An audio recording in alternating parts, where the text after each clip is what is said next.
This series contains adult language and descriptions of graphic violence. Listener discretion is advised. Cavalry Audio.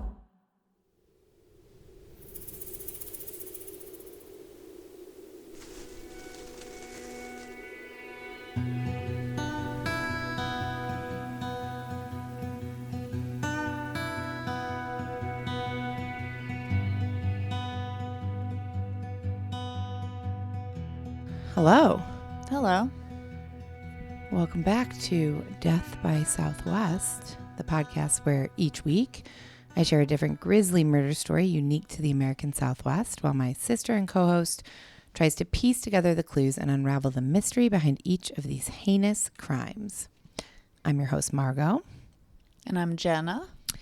And we are here for episode 18, which is part 2 of the Joie Armstrong murder. Joie.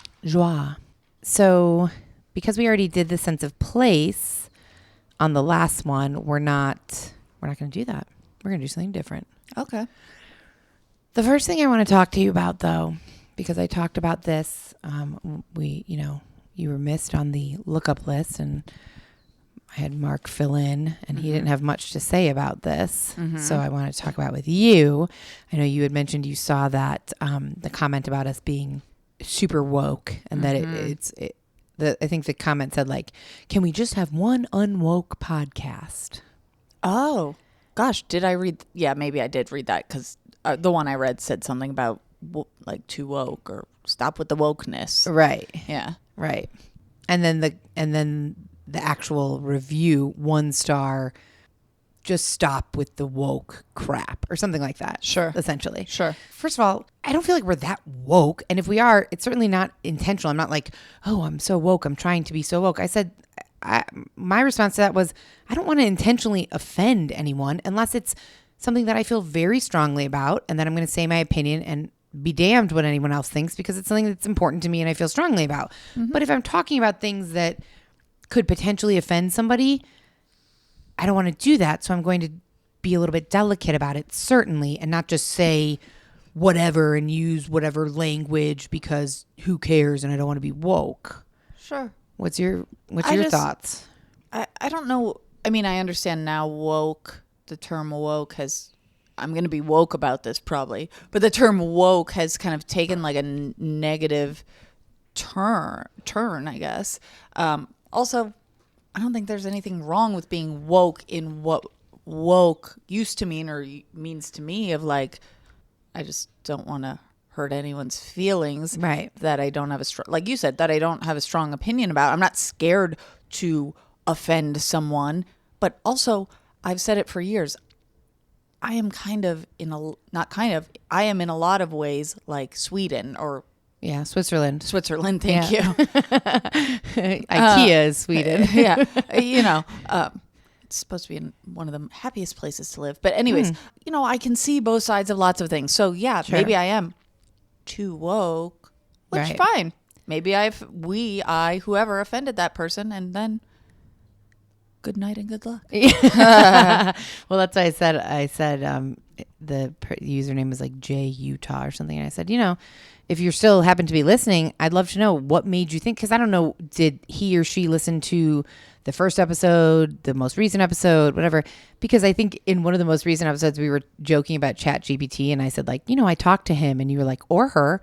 And then I was, one of us were like, or they. I mean, that's something we would say whether we're or I would say whether I'm recording or not, because course. 1, it's relevant. 2, it's Switzerland. 3, to me, it's kind of silly and kitschy and just like calling you out on something that, honestly, I'm a cis female, so I don't fucking care. Right. But like for my own personal being, but Sure. like also it's just something that comes to my mind and I say it. Yeah. Well, what's funny is that, remember, like weeks ago, we had gotten several comments of people saying, like, you can't say Native American. Right. It should be indigenous peoples or something. Like, we didn't say the right term. So in that situation, that person thought that we were not woke enough. Right. And now this person thinks we're too woke. So I think the moral of that story is you can't fucking make everyone happy, and we're not going to, which I know you've said before. Yeah. So it's just a good reminder. Mm-hmm.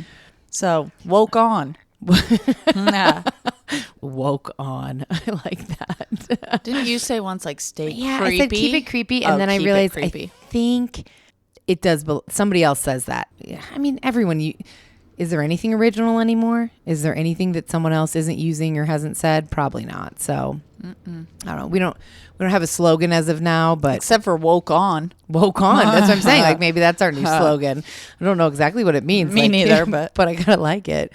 So before we move away from this woke conversation, I just want to say one more thing because, like I said, I had talked about this on the lookup list, and our human GPS, Sean Thompson, had a comment just on that review. This is what he said exactly. He said, I think you guys do a decent job of trying to keep the wokeness out of the podcast. You do a pretty good job of trying to get away from that when things head in that direction.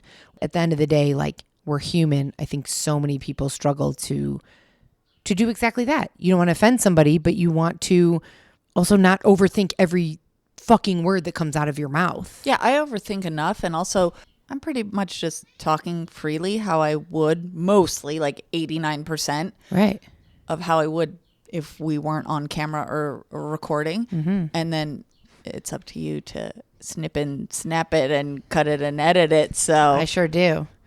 I edit us both. I edit out about 1,000 of me saying like and ultimately every podcast, and about 2,000 of you saying and also. Yeah, I'll always say that. I know.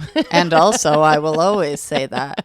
That is by far the least offensive thing anyone has ever said to me is that you're too woke. I'm all good. Sure. So this is, like I was saying, this is part 2 of the Joie Armstrong murder. Mm-hmm. On today's episode, we will wrap this story up. We will learn more about Cary Stayner and the crimes that he, at this point, I'm going to say allegedly committed, and kind of find out the conclusion to the tragic case where Joie Ruth Armstrong, a 26-year-old naturalist, was murdered while working in Yosemite National Park. I know we titled this the Murder of Joie Armstrong because kind of had to pick one person, and that's the person they started researching first. But realistically, there's definitely more people in this story, more victims. Mm-hmm. Instead of doing a sense of place about Yosemite, since we already did that, we are going to do some trivia. And it's all kind of true crime murder related. I know it kind of puts you on the spot when we do this, but sure does. That's fine. But I thought it's a combination of everything. So we're just going to jump in and we're going to see. See, I don't think I'm going to be, this isn't going to be an entertaining trivia because I'm going to say I have no idea to most of them. No. There's a whole mix of things. Don't worry. Oh. Don't worry. I mean, I'm not worried. I'm worried for the listeners. No, don't be worried for the listeners. Okay. They can always press fast forward, right? Yep. So, what 2 key characteristics does a certified psychopath lack? Empathy. Yes. And wow, that was great.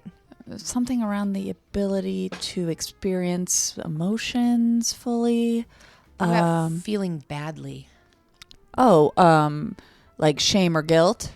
Remorse. Yeah. Mm-hmm. Yeah. So I'd say guilt. Yeah. 2 points for you.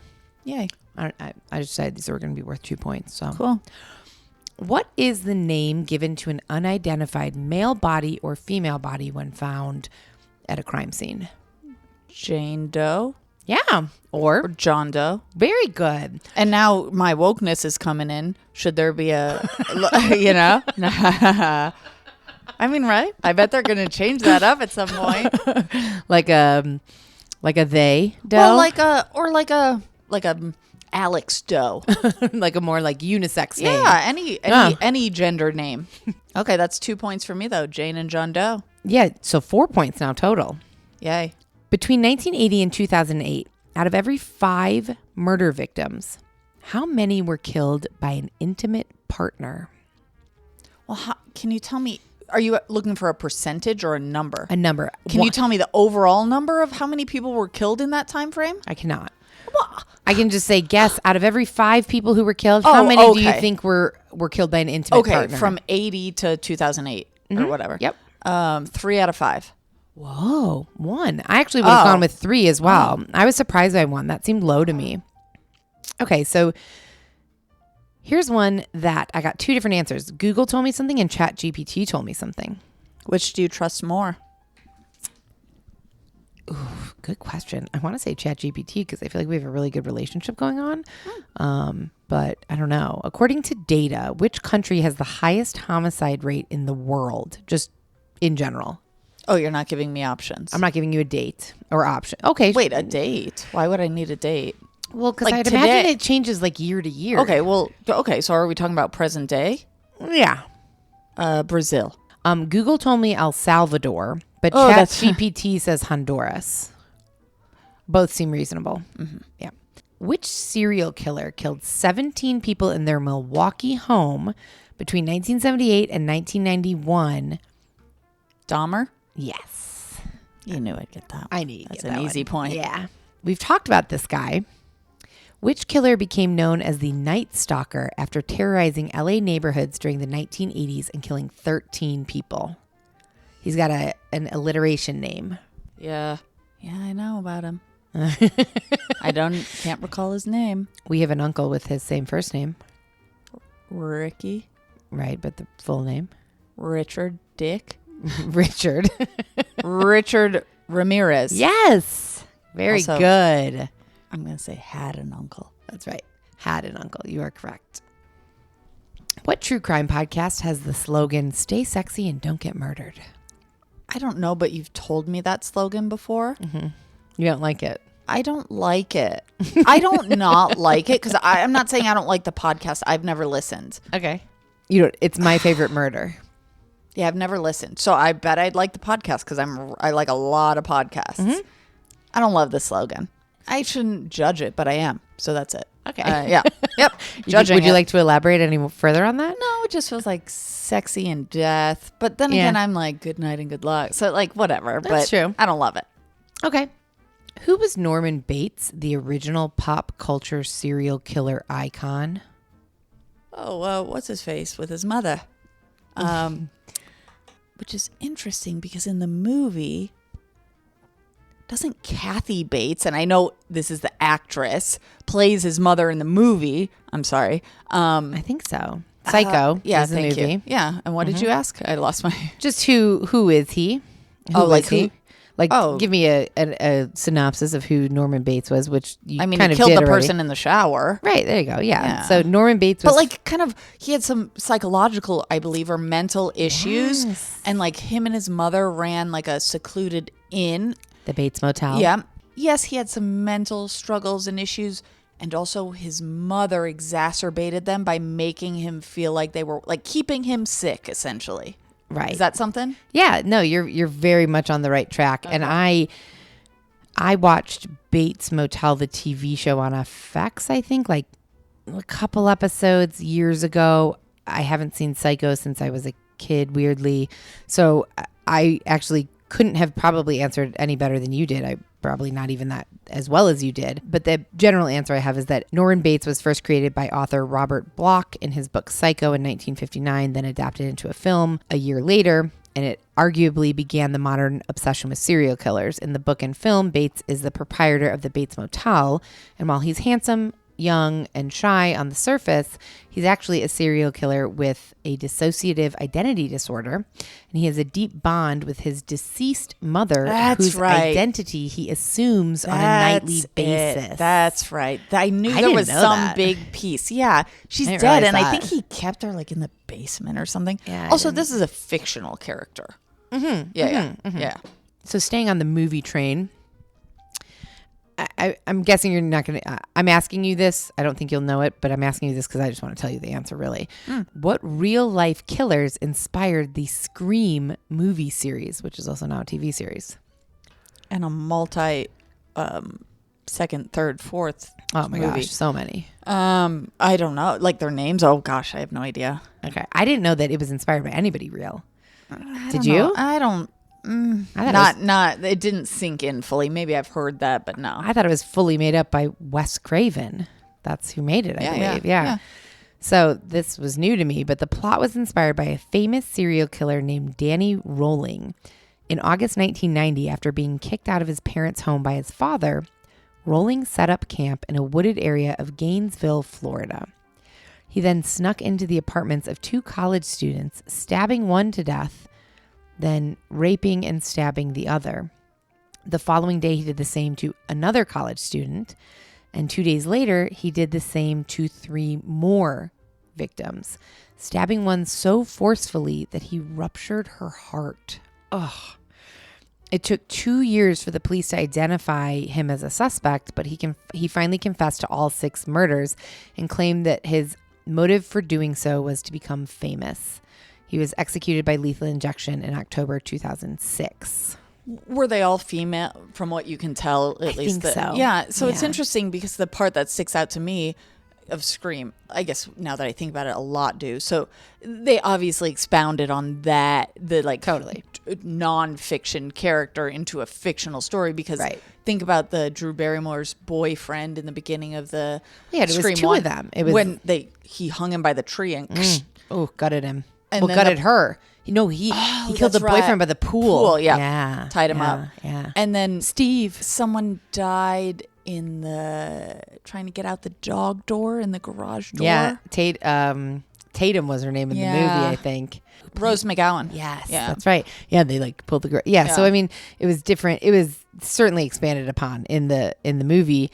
But what I hate to say interesting, but was interesting to me, is that to kind of bring the whole thing full circle, the Scream, series. What do you even call it? Franchise. Franchise. Thank you. It's not. I was going to say it's not a trilogy. It actually inspired multiple copycat murders over the years. 2 teens, Daniel Gill and Robert Fuller, stabbed their 13-year-old friend after watching the first Scream movie and blamed it on that. Mario Padilla, a 16-year-old boy from Linwood, California, stabbed his own mother in what would later become known as the Scream murder. And Thierry Jaredin, a lonely 24-year-old truck driver, stabbed a 15-year-old girl to death while wearing the movie's iconic ghost face mask. Besides that one, I wonder how they know that they were kind of copycat. Maybe in the journals of these people or talking to their friends or coworkers or peers. Yeah, I don't know. Copycat shit is a thing, obviously. I mean, yeah. a big thing. Big thing. Ugh. What is murderabilia? All I can think of is like Amelia Bedelia. So that's not it. So you have to tell me. Oh my gosh, Amelia Bedelia. I fucking loved those books. What's Murder Bedelia? Is that what you just asked me? I don't know. Murderabilia.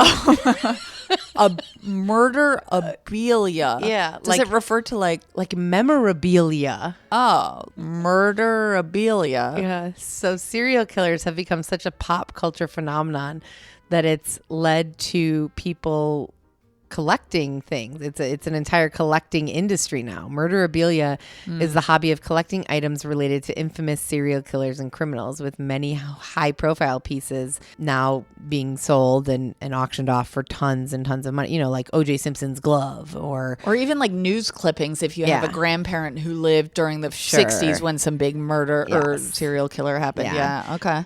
Okay, well, I think that we've sufficiently done a little bit of, not a sense of place, we'll just call this an intro. And now we are going to pick back up on episode 18, part 2 of the Joie Armstrong murder, where we are just kind of put everyone back in the mode. We are picking up where Cary Stayner is being questioned now. And that's where we will jump back into this, and we will answer more questions about this murder case on the lookup lists. So hopefully you guys will join us for that and enjoy this episode. Let's do it. All right.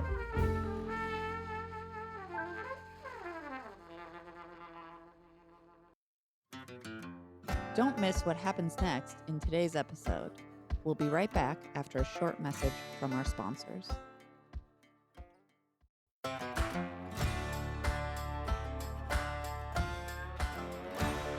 So when they brought him in for questioning, they searched his truck, which he agreed to, and they tried to search his backpack, which he did not agree to. But because at the time they brought him in for questioning, I think the day after Joie was found, and this is going to sound really weird. Everything I found said that they found her body, but they didn't find her head for about 24 to 36 hours. which is weird to me because it was ultimately found, from what I understand, just a little bit downstream, not far. But initially, apparently, allegedly, they didn't find it at first. So when they asked to search his truck and then they asked to search his backpack because they thought maybe he had the head with him. Yeah. He didn't. Well, I have a theory. Okay, so when they found her body and then her head wasn't there. Right. And you said they found it 36 some hours later. Right. But it wasn't all that far from where they found the beheaded body. Am I getting that correct? Mm-hmm. Okay. So my thought is, was it in like any kind of riverbank or something? Yeah, it was like in a creek. Right. So perhaps Creek water carries it it. took 24 hours. I don't know. I don't either. Also, I don't that have an means answer. like he killed her up here, cut her head off, threw it down, and then carried her body. Yeah, I don't know, but like something with the creek, maybe. Yeah, I agree. Definitely possible. But he really didn't want them to look in his backpack. Because they hadn't found the head at that point, they were able to search his backpack apparently on the assumption they were going to get a search warrant. Mm-hmm. So they did. Nothing was really found in it. It was like tanning lotion, a book about a serial killer, a Corona, nothing incriminating really. I like his backpack content. So they didn't have enough to hold him on. So they released him, but they warned him, do not leave the El Portal area. Mm-hmm. And according to the San Francisco Chronicle, a witness claimed that Stayner was incredibly angry about authorities seizing his backpack after he was questioned. He was also angry about how his truck had been searched. And they also searched his apartment later that day. And apparently it was there that they discovered some evidence linking him to Joie's murder.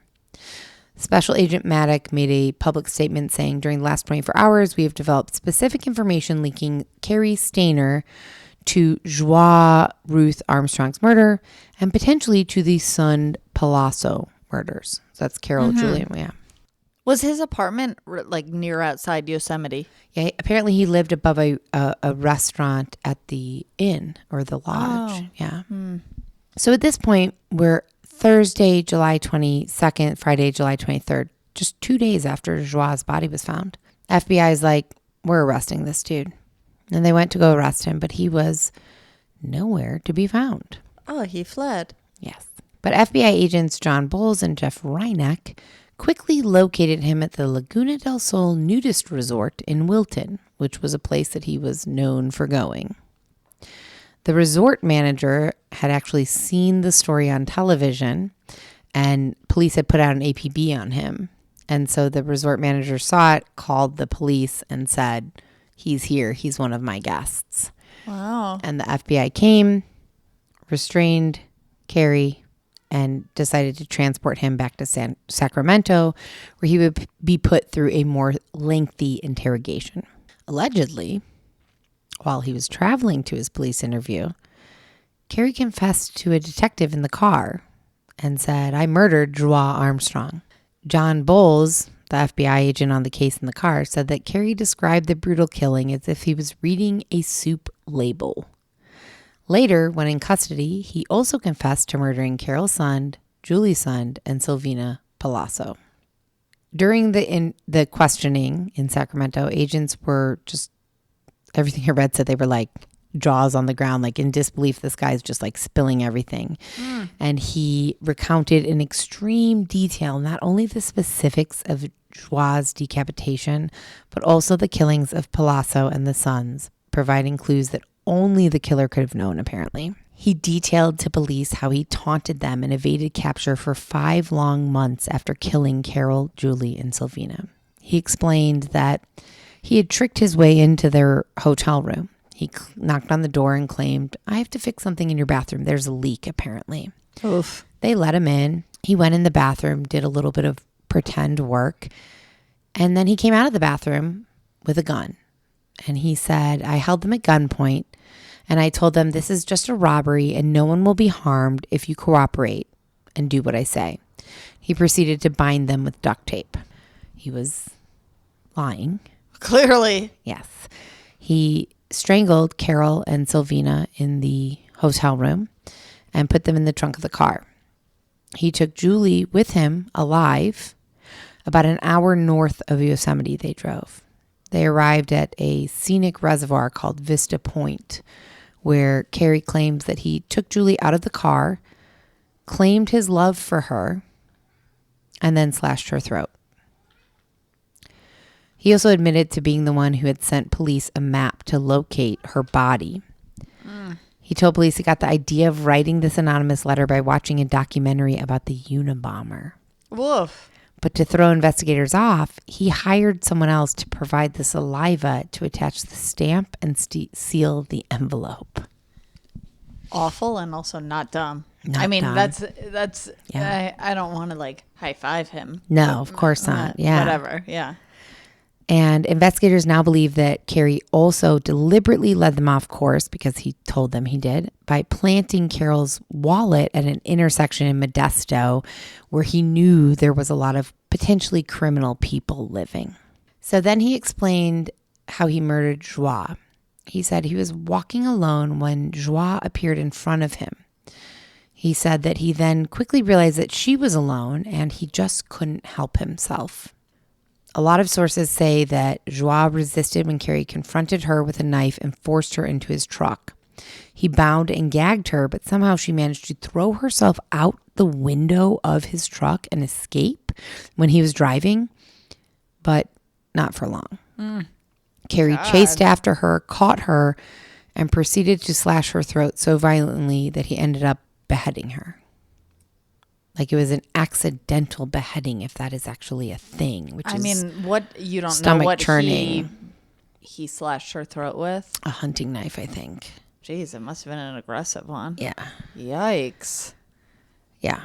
Also, let's take a moment and think about that. These things, like, of course, I know they're real. These are facts. These are real cases. And also, I think about this often, I'm certain, or I'm not certain anyone else does. I actually hope you guys don't. Yeah. But like, if you do, this could happen. I mean, just watch your back, guys, Yeah. girls, Yeah. people. It's easier to talk about it in a way where you're a little bit removed from it. And it feels like, I am telling a horrific, terrible, true story. And it allows me to take a step back from it. But you're right. If you put yourself in it, it's like, Yeah, or just like think this just these happens. poor humans experience this. This man did this to people. Can you imagine those last 20, 40, however, 2 hours long of her life when she was trying to hop out his car, bound and gagged, ran, maybe her arms were duct taped up. Yeah, it's awful. And I know that's terrible to talk about. And also, like, I don't know if that's what happened, but that's the reality like, of it. That Yeah. is a reality of like. Oh, it is. Yeah. So he shared all this with investigators in custody. And then he apparently told investigators, quote, "I want you to get a hold of some producers in LA. I want a movie of the week made about my story. There was a movie made about my brother Steven, and I want the same and for the world to take notice of me." So by the end of this interrogation, the FBI felt it had gathered enough evidence to arrest Cary for multiple murders. And because I didn't talk about it in the moment, so some of the evidence that was found, the Mariposa County Sheriff's Office collected items of potential interest from room 509 at the Cedar Lodge Motel, the room which Stayner sexually assaulted Julie, Sylvina, and murdered both Carol and Sylvina. Cary claimed in the interview that hair from his body was left on the bedspread in their motel room, but he later returned and changed the bedding so that police wouldn't find it. Upon examination by the FBI, some items yielded a little bit of trace evidence from the room, but nothing that was super Substantial? right. So, but they did find hairs in the vacuum sweepings taken from that room, and possibly some bodily fluid stains on a blanket and a latent palm print from the windowsill. But it was all Conclusive? yeah, it was trace evidence. It wasn't like a full palm print. It wasn't. Yeah. So, vacuum sweepings were also taken from inside Joie's house, where Stayner claims to have bound her with duct tape before he put her in his car. They found possible bodily fluid stains on a bed sheet taken from her house. They also had clothing stained with blood from her body, but unfortunately the blood, it was her blood, maybe some of Stayner's blood. And back then, forensic examinations were not what they are today, obviously. The FBI had enough on Stayner to file a criminal complaint, which they did, charging him with murder on federal property in the death of Joie Ruth Armstrong, an offense that could potentially lead to the death penalty.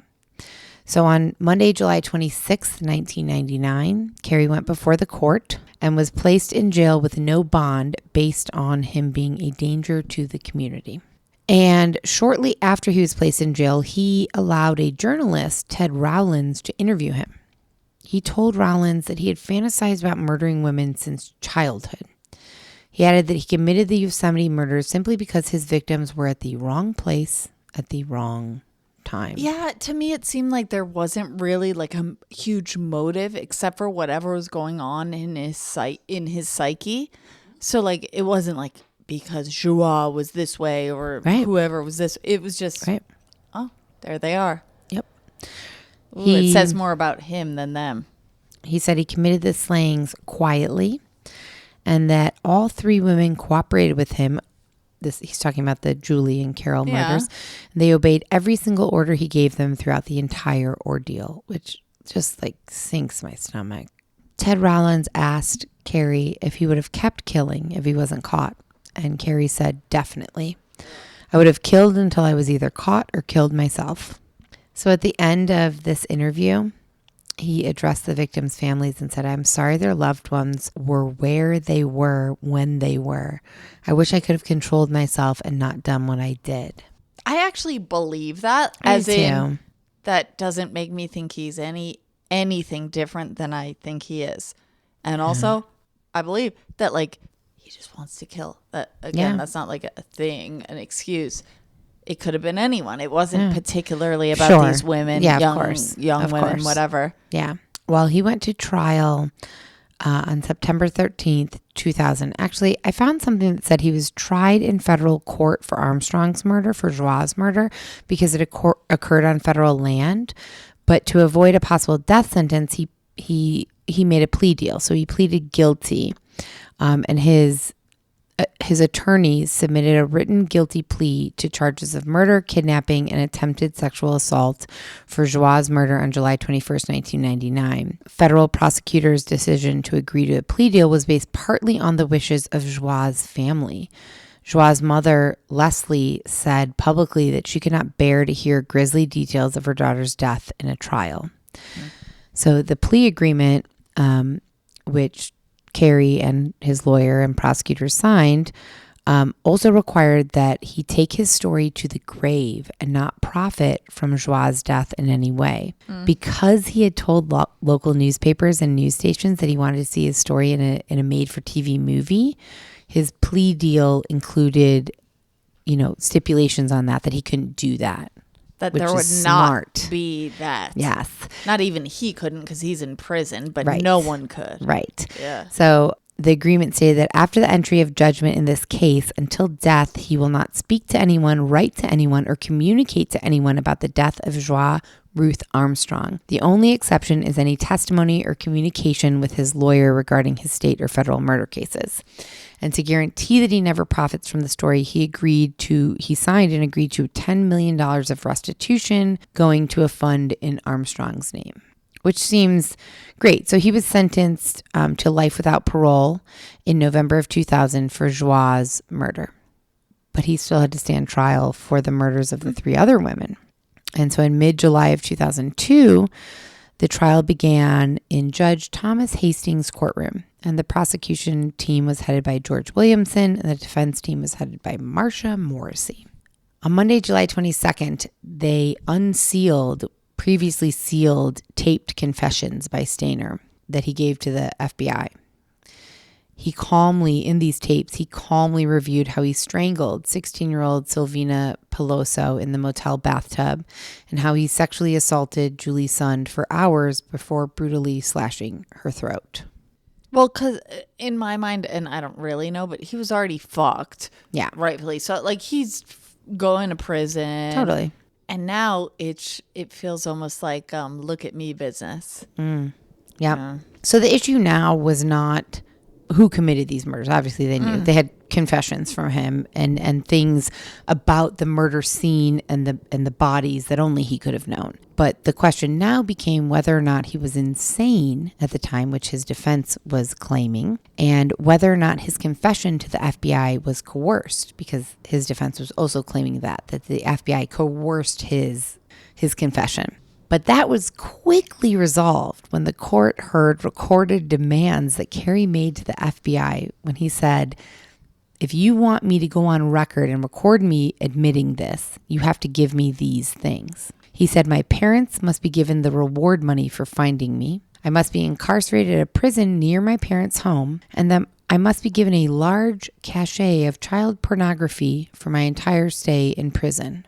Did they give him that? No. If they did, of course not. Okay, I'm like, No. Jesus. Of course not. They didn't give him any of that, and he confessed anyways on the record. Also, that is a confession. Right. To me, Yes. or like a secondary confession. They were obviously recording all of this, and that's why it was played in court.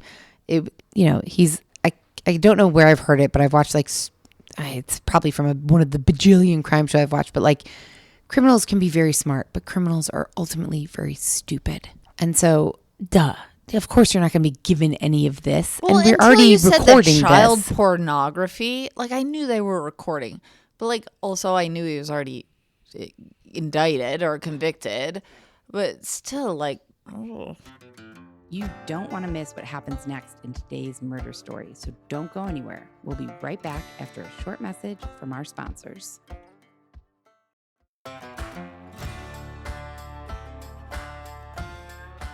Like I said, the demands were never met. His confession was recorded prior even to asking for these demands.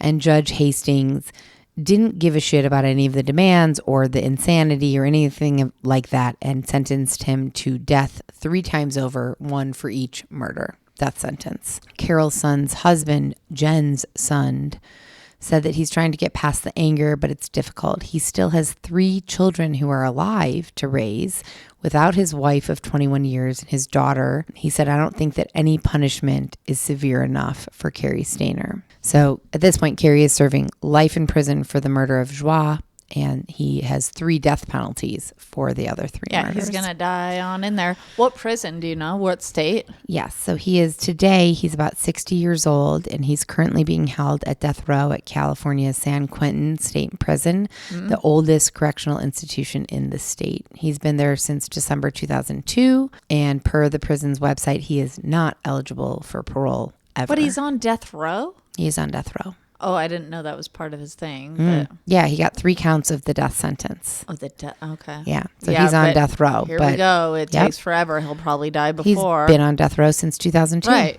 That's been over 20 years. Yep. Yeah. Yep. We're almost done, and I have 2 more things to say. One thing that is just a super strange coincidence in this case is that Joie, her half brother, they have the same mother but different fathers. He ended up going to jail and being held at the same prison where Cary, who murdered his sister, was in custody. His name was Brady Schwartz. He was 18 at the time, and he had been accused of stealing about $18,000 from his family to pay off a drug debt. Soon before his sister was murdered, early that July 1999, he had gone to Bakersfield to pick up 2 pounds of cocaine in Fresno. He delivered the drugs to a man who said that the cocaine was short, $2,000. And so Brady said, oh, well, I know my dad keeps cash in the house. I'm going to stage a burglary. So on July 17th, 4 or 5 days before his sister was murdered, he took $3,300 in cash and 3 cashier's checks worth $3,000 from his dad's house. And then he called the police and reported a burglary. And so he paid off the drug dealer. And then a day or 2 after, we're talking, a week later, his sister is found murdered. And he felt so guilty that he turned himself in to his dad. He told his dad, I stole from you. I did this. And his dad said, let's go get some food. And so his dad said, we went to to get a bagel from Harry's Bagels. And afterwards I turned to him and I said, Brady, I'm taking you to the police station. And he didn't argue. And he said, my son is coping with life behind bars, and this is rough considering the timing, but this is what needs to happen. He loved his sister. He's suffering. He made a bad decision, and he'll get through it. I don't know. And he did. I imagine. I'd imagine he did too. Like he I don't know what ultimately happened to him. Yeah. So he probably served a handful of months or a year and came out. Interesting, though, that he ended up at the same prison as his sister's killer. Weird. I mean, there are so many weird intricacies throughout this entire story. And, these are terrible, tragic stories, but I would like to not end on a super terrible note. So, wow, how are you going to bring this right around? I don't know that I am, but I will say that after Joie was murdered, the women of the Yosemite Institute where she worked, they were obviously distraught and wanted to try and do something to process through the trauma of it. They kind of formed this group of women. They would go into the backcountry in Yosemite and do yoga and journaling and kind of this healing journey. And they did it twice at this place called, I think there was actually a place called Balanced Rock. And they loved it so much that they decided, they kind of all came with the idea of let's create a kind of an outreach program or a retreat. Thank you. Yeah. They decided to kind of form this healing retreat called Balance Rock. Joie's old friend, Heather Sullivan, I believe her name was, took another woman and Heather knew a lot about hiking and camping. And this woman knew a lot about making nonprofits. So they got together and they decided to create this nonprofit honor of Joie. So Balanced Rock became this retreat where they did yoga. They taught women how to survive in the outdoors. It was healing. It was rejuvenating. It was all of the things. And they kind of feel like they're continuing on Joie's legacy through this Balanced Rock retreat that still occurs today. And in addition to that, there's Armstrong's Scholars Program, which provides funding for teenage girls to participate each summer in a backpacking adventure in Yosemite. So we will obviously include links for that. And then there's also a foundation for the Carol Sund Carrington Memorial Foundation, where the parents and grandparents of Carol and Julie created this reward foundation, which helps families without economic means offer rewards for information in order to help law enforcement locate missing loved ones. So both really, really wonderful foundations that came out of a horrible situation. And, we'll include links for information, donating, and all of that. I mean, this story is, and I don't even think I got in as deep on some of the things as I could. Had you never heard about Steven Stayner, the kid who was taken? I watched a Lifetime movie not long ago. Before this. Before, we're talking months ago before I looked into this. It doesn't ring a bell, the name. I like to watch a lot of those things, but not that I recall, no. I mean, just so much tragedy across the board. Really, really not unsad. I don't know what else to say. I always feel like it's hard to end on a low note, but it's hard to end on a high note after all this. Well, it is a low note. This is a murder story. It's a low note. Well, thank you for listening. And, I wonder if ever the victims, I almost hope not, but I wonder if ever the victims' families, friends, anyone who knew them ever listened to shows where their stories are talked about. Well, if you're murdered, I'm going to look it up at some point. Of course, I imagine they do. I'm not saying ours because we're kind of small. Small is fair. Yeah. Be hard to listen to. Yeah. And also, I would at some point. Too. Maybe 20 years later. I think about what Elizabeth Smart or some of those people that were taken for a long time and then released. Yeah. Yeah, I would too. I don't know how I would feel about it. I think it's impossible to know. But whether, whether anyone is listening or not, We're talking about it. we are talking about it, and we appreciate everyone listening, and our hearts go out to the families of Joie and Carol and Julie and Sylvina, and we will see you next week, I guess. I'm all good night and good luck, and stay safe. Stay safe. Hug your loved ones. Take a little breath before bed. Maybe take a hot bath, because if you listen Take to a gummy. I sometimes listen to true crime as I'm falling asleep if I'm not sleeping well. Yeah. And it helps me sleep or shut out from my thoughts. Yeah. But sometimes I have weird dreams. Yeah. Maybe don't listen before bed. Okay, listen in the morning. Good morning. And good night. Thanks, guys. We love you all. Bye. Night. Bye-bye.